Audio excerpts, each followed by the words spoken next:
guys, Coach G here to share 3 principles that you need to follow if you are a strength and conditioning coach for either junior high or high school. And these principles also apply to you if you are a high school or junior high athlete.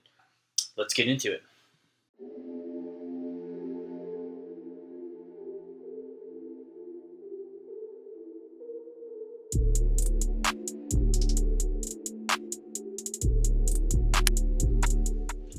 All right, guys, so how I'm going to lay this out is I'm going to give you 3 things, and I'm going to give you roughly 3 bullet points to follow those things that really support why I feel so strongly about them. So number 1 is going to be treat them like beginners. And if you're an athlete, you need to realize that you're a beginner. Okay. The first part of this is that beginners have never trained before. They've never done certain movements. They've don't really know what it feels like to have certain loads on their body. They don't know how to move correctly. So it's very important that as we treat them like beginners, we use low loads that they can feel, but loads nonetheless that they can move optimally. The second part of this is that as coaches, we need to stay out of the deep, dark pit of using advanced tactics, okay? Save advanced tactics for advanced athletes. I think we get into this pit where we watch what certain coaches are doing on the collegiate level or on the professional level, and we watch a YouTube video or we go to a clinic, and I think those things are good and are important for us to use. Obviously, I'm doing one here, but we need to realize that our 7th grade, 8th grade, 9th grade, even 10th grade athlete is not going to move and have the prior experiences that advanced athletes do. So we need to, and that brings me to my third part of number 1, is focus on the basics. Focus on basic movement patterns. Teach these kids the bare minimum, and if you're an athlete, really take pride in mastering the most basic movements. To lay this out very simply, I think athletes need to know how to squat. They need to know how to pull something off the ground. They need to learn how to press and pull from a horizontal position, aka laying down, and they need to know how to press and pull from a vertical position, aka standing up. Number 2, emphasize technique, not ego. What I've come to realize over the last several years as a strength coach is that whatever you allow to happen in your facility or in your culture is going to be the standard. So if you allow an athlete to squat poorly, you allow their knees to cave in, and you see that and you don't address it immediately and you kind of let that fly by, that's going to be the standard to which your athletes also hold. And then if you're an athlete and you're listening to this, take pride in your movement. Learn what the most optimal and safest way to lift in a certain pattern is, and take pride in being perfect at that. Which brings me to the second part of number 2, which is celebrate the quality of movement over the weight on the bar.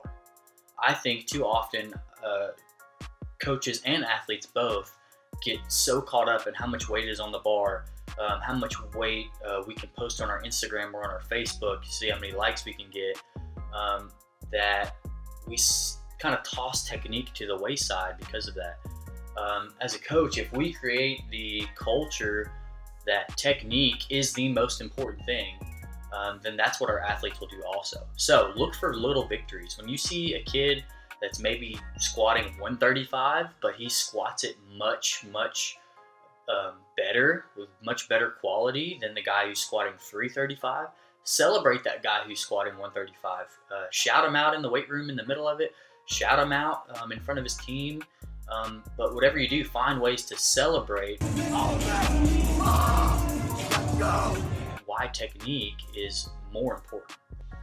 And then that brings me to the third point, is that at the same time, we also need to find a balance between sufficient movement and constant improvement. What I mean by that is, for some kids, it's going to take them years and years to really truly get as good at a movement pattern as we would like them to. And so we have to realize that some movement is going to be acceptable, even though it's not perfect. And then there's also a fine line where some movement is not acceptable at all because it's going to hurt the athlete, which is ultimately going to stall their progress more than anything. If you're injured, then you're not going to be able to train. And if you're not training, then you can't recover. You can't recover, then you can't get better. And so try to really work on recognizing if movement is good enough for them to continue training or not, but also seeking improvement, yet celebrating movement that is still good, even though it's not perfect. And that brings me to my last point. Number 3 is to train movements consistently. In order for our athletes to really improve their technique and get really good at it and really master it, if that's what we're trying to do, we need to give them plenty of opportunities to practice.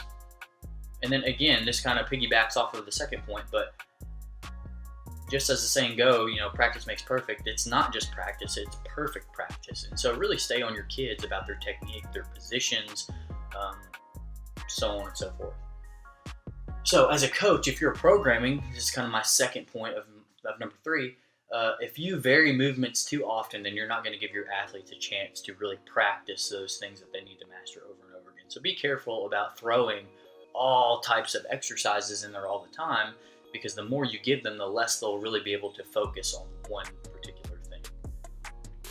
And then that brings me to my last point is, as you are programming, and we'll talk about this more in the future, look to train movements. Really base your programming off of those movement patterns and not so much muscles. I think a lot of coaches come from a bodybuilding background just because that's where our culture is kind of ran from with Arnold and lots of big time bodybuilders. But we got to realize that we are training for a sport and not necessarily a show. Okay. I think general movements and general fitness is what's important for high school athletes. Doing whatever Julio Jones does in the off season, or Tom Brady, or whatever big name superstar, Saquon Barkley, whatever they're doing is very specific for them and their position and where they're at in their career, because they are at the top level of their sport.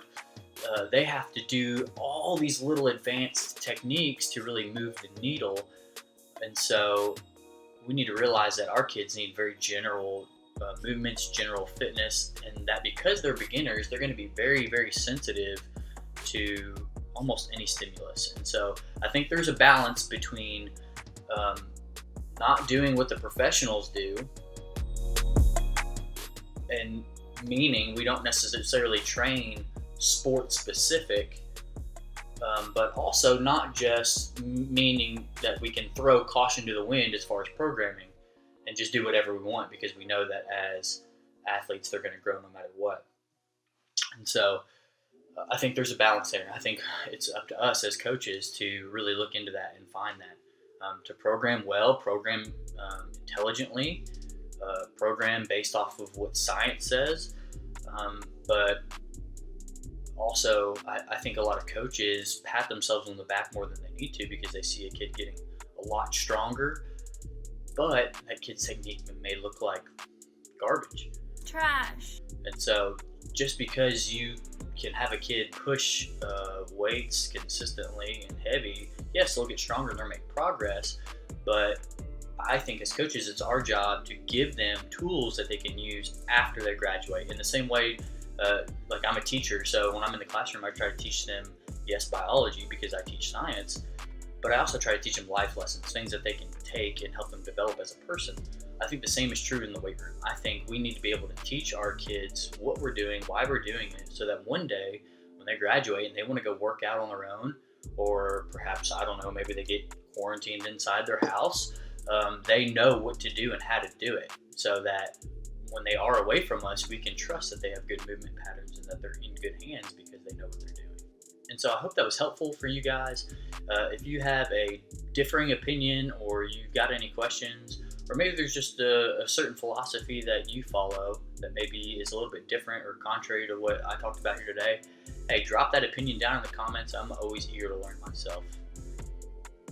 So if you enjoyed this video and you really like this type of content, please subscribe. Just click that little red button. Go ahead and like the video, and I'll see you on the next one.